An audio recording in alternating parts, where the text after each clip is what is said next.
What's up, guys? Back again with another one. So I've got this 2018 Linhai 550L. Just picked it up last night. Just kind of want to do like a full review for you guys. Not a whole lot of information on these bikes. It's another Chinese ATV, so just kind of want to go into it, you know, compare it to, you know, say like a Honda Rubicon 520 or one of the bigger brand models. Just want to go over some details. We'll do some testing on it, do a top speed run, and you know, also take it to the trail, see how the suspension handles and all of that. So let's get right into it. I'm going to show you guys around the bike and just kind of give you a brief walk around. All right, so just to kind of give you guys a look at the bike, so it actually is a two-seater. So you see you've got these steps here. I am waiting on the previous owner to get me the backrest. There's a backrest there for the second passenger, which is great. Not a bad looking bike, a little bit different. You know, it's very, very unique styling. I wouldn't say it's great looking, but I wouldn't say it's ugly. It's just it's different for sure. So good sized tires on here. This is actually a 4x4 machine with front differential lock as well. So some pretty good features there. Fully automatic. You do have high, low, and reverse gears as well. Go ahead and start it up for you. So you do have to have the brake depressed. It is fuel injected as well. This one has 1,000 miles, 95 hours. So not a lot of use on this one. It's got these nice big hand guards to protect your hands when you're going through the trails. Pretty quiet, you know, for a big displacement machine. It's got the receiver hitch there, which is pretty cool. Most, you know, four-wheelers don't come with those, so you can just slide your receiver in there and tow stuff around the yard if you want. So on this particular model too, there's no park. You've got reverse, neutral, high, and low. So pretty much you just lock the brake and put it in neutral. This one has factory LED lights. The previous owner actually fitted a LED light bar to the front. And there's actually a spot here for a winch. So plenty of space in there to put a winch up front. You do have electronic four-wheel drive. So that's two-wheel drive. You've got four-wheel drive. Four-wheel drive comes on the screen, and then you do have the differential lock. So that is unlocked. I'm sorry, that is locked, and that is just four-wheel drive. You'll see it come on here. So that's pretty neat. It does have disc brakes, front and rear. On all four corners there. This is an independent rear suspension as well, so it's not like a straight axle. This in the rear end has A-arms with its own individual shocks. We do have some handles here for the passengers to hold on to, which is pretty nice. You've got some rear storage compartment here. These come out, and then this just kind of lifts up.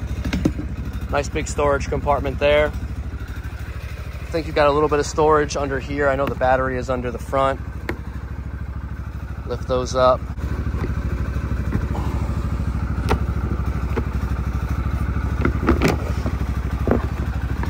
So really no storage under there, just the fuses and the battery. You've got some USB ports. There's one there. There's one here. That one actually has a USB, and then this one is like just a 12 volt, like a cigarette lighter. Pop the seat off here so you can see under. Not a whole lot going on. Something's rattling. Can't really tell what it is.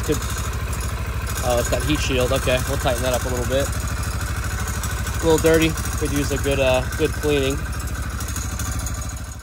All right, guys, I'm gonna do a little bit of a test ride here. I want to do a top speed run just to see what the exact top speed is. Couldn't really find too much online, so we're just gonna try that out now. And I'm gonna take it to the trail. Just want to see how it handles. I want to see how the suspension copes with some different types of terrain. See if the power is good enough or not. You know, it's supposed to have 33 horsepower, which is more than a Rubicon 520. So we'll see. Let's do it. All right, guys, let's do this top speed run. I'm gonna go ahead and put it in high gear, and let's see what she will do.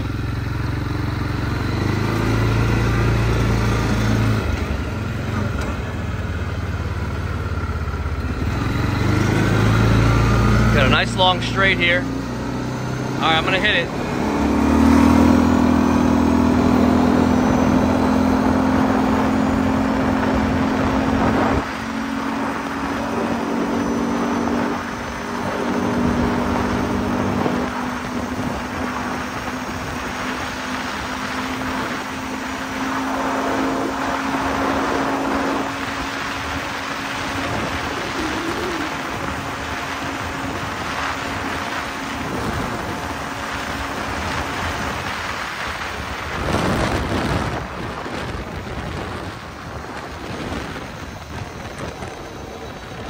All right, guys, so it looks like the top speed was about 58, 59. Had a slight, downhill towards the end there, so probably picked up a mile an hour, but it's pretty impressive considering the, the Rubicon 520. I think the top speed, just from the research I've done and the few videos I've watched, is only like 52, 53.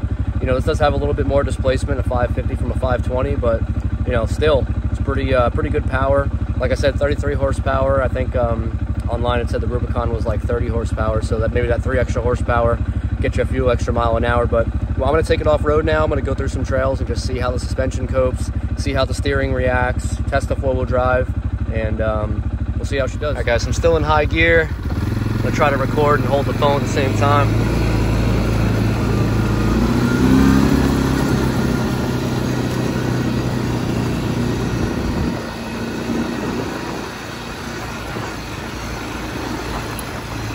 This is pretty bumpy through here, and suspension feels pretty good. It's pretty plush.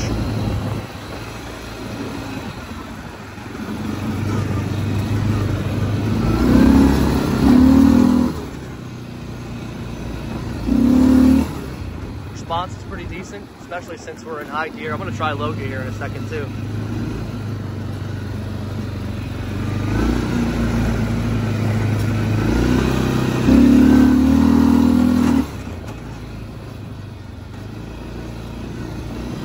Yeah, I mean, a little bouncy, but it is a utility quad. It's not like it's a 450 race spike, it's pretty decent.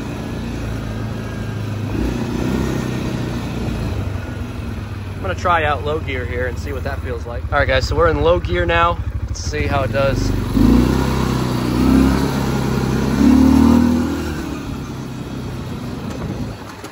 That seems like a pretty high low gear. Doesn't seem as torquey as I thought it would.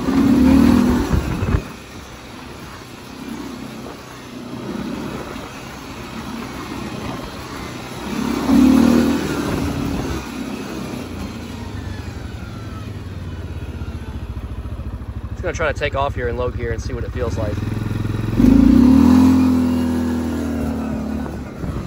mean, it'll spin the tires pretty easily. It's got enough torque to do so. All right, guys, I'm gonna check the top speed of low gear, just because it seemed like low gear was a pretty tall low gear. Usually low gear is really low, it's real torquey. This felt like almost like just a slightly lower high gear, but let's check the top speed of low gear real fast. I'm curious.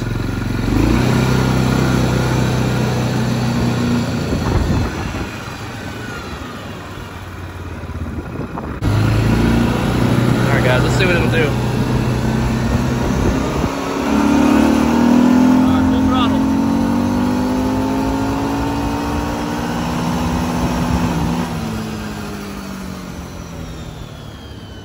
So it limited me to 37. That's pretty good for a low gear. That's a pretty high low gear for an ATV. Usually 15, 20 is really the max. So like I said, it just seemed like it was kind of like a slightly lower high gear. So, which is good and bad. If you put big tires on, or if you're going through some mud, you might need a lower gear just to be able to get through that stuff and turn those tires easier. But overall, really not bad. All right, guys. So just got back from the test ride. Yeah, I mean, I'm pretty impressed, considering it's, it's a Chinese ATV. It's not a Honda, it's not a Yamaha, Suzuki, but overall, suspension felt really good. I do like the steering. It almost feels like it has power steering. It doesn't feel like it's too hard to turn, but it doesn't feel too loose like you're going to lose control, if you're going fast down a straight and going over bumps and stuff. But yeah, suspension felt really good. I will say too, it's 83, 84 degrees right now here in Florida, just coming off the tail end of winter into springtime, and I will say that there's not a lot of heat that comes from this. This plastic really does good at keeping the heat off of your leg, especially because the exhaust runs right here. Doesn't feel too hot. A lot of these big motor, big CC bikes, they produce a lot of heat, and after a while your legs start to sweat and get real hot, and really didn't experience that. So yeah, overall, guys, I mean, value for money. These start at around $7,200, $7,300. A comparable Rubicon 520 is going to cost you over $9,000. So value for money is definitely there.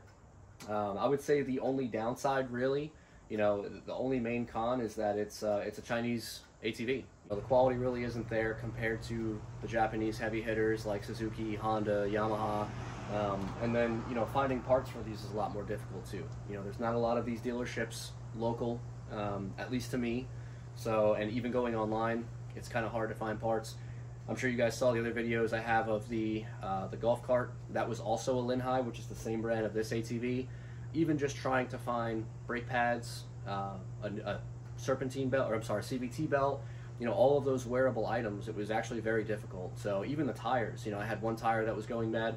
That's why I swapped to the more aggressive off-road tires on that machine, is because I couldn't even find the stock tires for that machine. I even went directly to Duro, their website, which was the brand of the tires that was on that that golf cart. Couldn't find anything.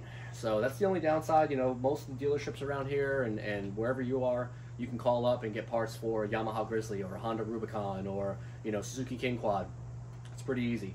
For these, it's a little more difficult. So if something breaks, something happens, it's going to be a little bit harder. And like I said, the reliability piece, you know, this has got 95 hours on it.